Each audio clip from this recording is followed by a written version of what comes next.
Hey, how's everyone doing? So, I'm making this video because I've seen a lot of students struggling with this concept of arm positioning and hand positioning when you're going up in higher positions on the fingerboard. And let's say maybe even you're an educator who's your first year teaching higher level strings and you don't know how to exactly explain the concept of going up higher on the fingerboard. So, for the most part, there's one concept I want you to know and keep in mind for the rest of your life. The higher up you go on the fingerboard, the closer your fingers will be together. And I can explain why. So, in music terminology, when you go higher on the fingerboard, the spacing between intervals gets smaller. So, if you're probably thinking, what's an interval? An interval is the space between one note to another note. And as you can see here, let's say this is my spacing in first position. The higher up I go on the fingerboard, you can naturally see my fingers get closer together. That's one thing you need to keep in mind. Because if you think you could reach the same note like this and do it up here, you're gonna be way out of tune, man. Like extremely out of tune or just playing the wrong note. And we don't want that, right? Because then you're gonna sound weird and we don't want you to sound weird. Because then I'll make fun of you. I mean, no, I won't make fun of you. I'll help you out after making fun of you. So keep in mind, everything gets smaller. I can actually show you a good example on that. So let's say I'm in third position on the A string. Uh, Third position on the A string, D, E, F sharp, G.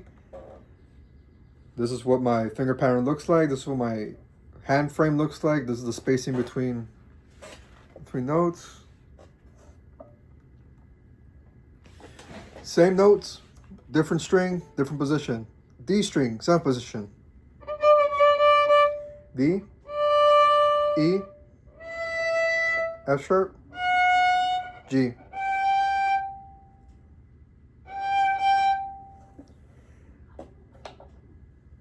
Check it out. Look at that. Look at that.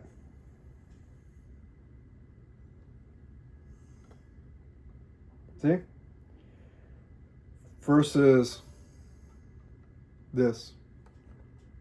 Right? Look at that.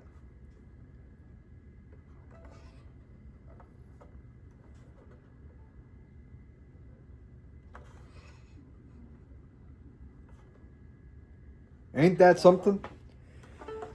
So you gotta keep in mind about that. The spacing. That really determines whether you're gonna be in tune or out of tune. And you even see that I had to adjust for that G when I was up here because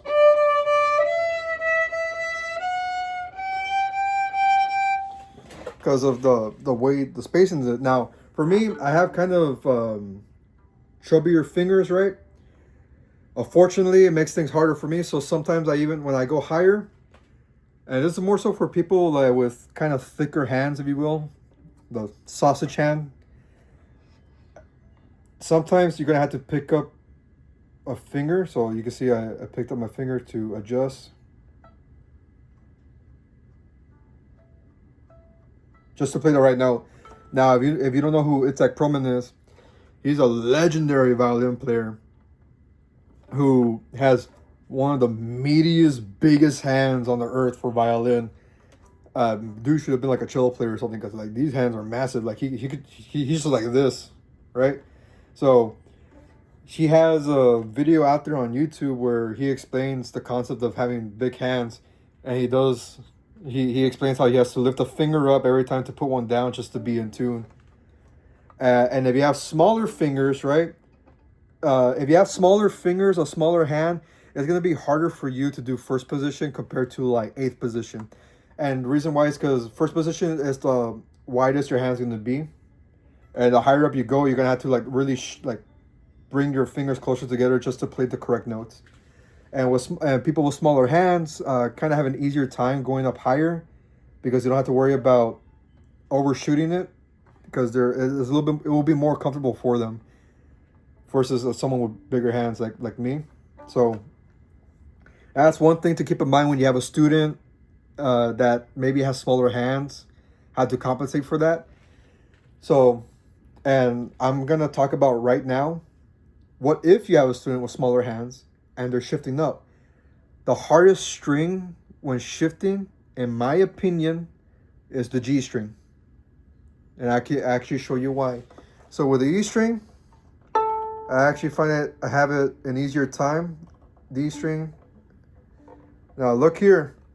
What's happening with my oboe? I had to bring it more in to be able to have a stronger foundation, a stronger frame to play the notes more confidently, to give it a better sound. Because if I don't, the finger should be touching the fingerboard, right? If they don't, they kind of make this noise, and that's a noise we don't want. We want a solid noise, and if your student sounds like that second one, it's mostly because they're probably not placing their fingers down all the way to the fingerboard, and they're probably just barely touching the string, like they were trying to do like harmonics or something.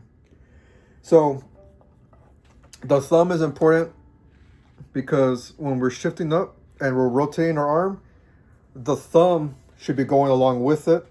And you see how it's like right next to the neck like this? Yeah? When we get to the heel, right? Because if you didn't know, this part right here on your violin or viola, even cello and bass, this part is called the heel. Our thumb is basically you're basically giving it like a massage. Hey, why are you out of tune? Why are you so tense? Even though you're the reason why it's out of tune, but your instrument doesn't even know that. So, right, relax. Basically giving your instrument a massage, right? That's how your thumb should be going along with it. It's like you're giving your instrument a massage. Like, so when you're rotating it and you reach the heel part and you can't reach the note, make sure your thumb goes along the heel to assist you while you're going up. See? Or the massage. Reason why I say massage is because when you massage someone like this like someone's shoulder, right?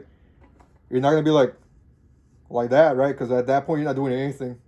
You want to go along with the shoulder. Make sure you're massaging it correctly. Let's say they have a knot in their shoulder. You're trying to massage that out. You're doing the same thing here on the heel. It's like you're trying to massage a knot out.